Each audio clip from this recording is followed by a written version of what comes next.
Brought to you by VGuard. Rashtravadi काँग्रेसचे नेते आणि प्रवक्ते अंकुश अण्णा काकडे आपल्याबरोबर आहेत।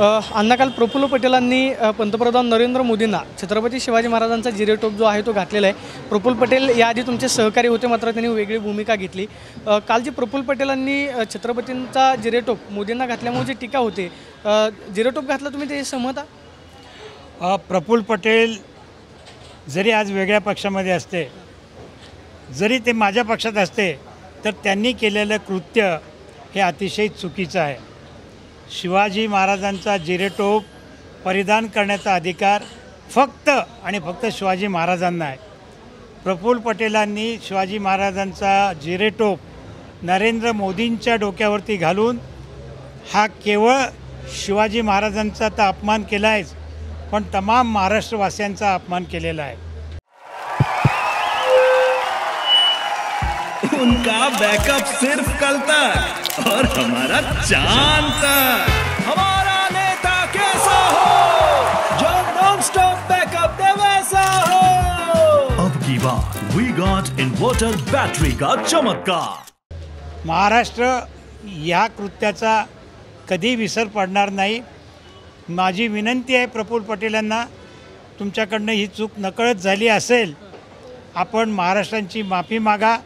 शिवाजी महाराजांना हे कृत्य ज्यावेळेला तुम्ही कधी स्वर्गात जाल त्यावेळेला शिवाजी महाराज तुमचा त्या ठिकाणी कडेलोट केल्याशिवाय राहणार नाहीत। या कृत्याचा मी राष्ट्रवादी काँग्रेस पक्ष, शरदचंद्र पवार पक्ष तीव्र शब्दामध्ये निषेध करतो। मात्र आज पंतप्रधान नरेंद्र मोदी पुन्हा महाराष्ट्रामध्ये येतात, त्यांची नाशिकला सभा होते, मुंबईमध्ये त्यांचा रोड शो होणार आहे। पंतप्रधानांनी यावरती बोललं पाहिजे अशी तुमची अपेक्षा? भाइयों बहनों, उनके राज में पावर रहे अनस्टेबल और हम रखे सब स्मूथ और स्टेबल। हमारा नेता कैसा हो जो स्टेबल पावर दे वैसा हो। अब की बार वी गॉट एसी स्टेबलाइजर का चमत्कार। पंतप्रधानांनी गेल्या 10 वर्षात माध्यमांसमोर कधी ते आले नाहीत, माध्यमांसमोर त्यांनी कधी तोंड उघडलं नाही, आणि या प्रश्नावरती ते कशाला बोलतील? नरेंद्र मोदी असतील, अमित शहा असतील, यांचं ध्येयच असं आहे की विरोधी पक्षामध्ये भांडणं कशी लागतील, त्यांच्यामध्ये कलह कसा निर्माण होईल आणि आपला स्वतःचा पक्षाचा आपला स्वतःचा फायदा कसा होईल याकडे त्यांचं सातत्याने लक्ष असतं। त्यामुळे माध्यमांनी पंतप्रधानांना विचारलं पाहिजे की आपण शिवाजी महाराजांचा जिरेटोप डोक्यामध्ये घालून कसा घेता? तो वंदनीय जिरेटोप आहे। खरं म्हटलं तर त्यांनी जरी घातला तरी तुम्ही तो बाजूला काढून त्या जिरेटोपाला नमस्कार करायला हवा होता, पण ते पंतप्रधानांनी केले नाही आणि करतील असं मला वाटत नाही। अजित पवार सातत्यानं सांगतात की नाही, आम्ही छत्रपती शिवाजी महाराज, शाहू फुले आंबेडकरांचे पुरोगामी विचार घेऊन पुढे जातोय। अजित पवार यावरती काय बोलत नाहीत असं वाटतं, किंवा अजित पवार बोलतील असं वाटतं? आता अजित पवार एक बोलतात, त्याच्या विरुद्ध कृती प्रफुल्ल पटेल करतात। ते त्यांच्या पक्षाचे कार्याध्यक्ष आहेत, राष्ट्रीय कार्याध्यक्ष आहेत, आणि अजित पवार त्यांच्या पक्षाचे अध्यक्ष आहेत।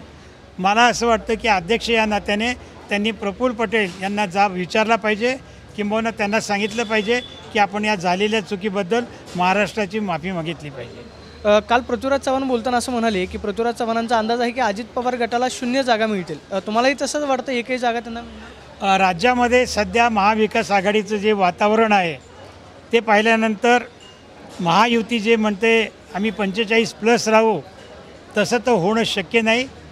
भारतीय जनता पक्ष असेल, शिंदे शिवसेना असेल, यांनासुद्धा त्यांच्या अपेक्षित जागा मिळतील असं मला वाटत नाहीत। आणि अजितदादांच्या पक्षाला देखील 4च जागा त्या लढवतात, त्या 4 जागामध्ये काही जागा मिळतील असं मला देखील वाटत नाही। 4 तारखेला आपल्याला त्याचं उत्तर निश्चित मिळेल। ते असं म्हणतात की नाही, आम्ही बारामतीच्या कसल्याही परिस्थितीमध्ये जिंकणार। बारामतीच्या बाबतीमध्ये बारामतीकर ही शरद पवारांची बारामती आहे हे दाखवण्याचं काम त्यांनी मतदानामध्ये केलेलं आहे, ते आपल्याला 4 तारखेला पाहायला मिळेल। आपण पाहतोय की बारामती ही शरद पवारांची आहे, येत्या 4 तारखेला स्पष्ट होईल अशी प्रतिक्रिया अंकुश काकडेंनी दिल्याचं पाहायला मिळते। कॅमेरा पर्सन तुषार ननावरेसून मी Pradeep Kapse, TV9 Marathi, Pune. Brought to you by V-Guard.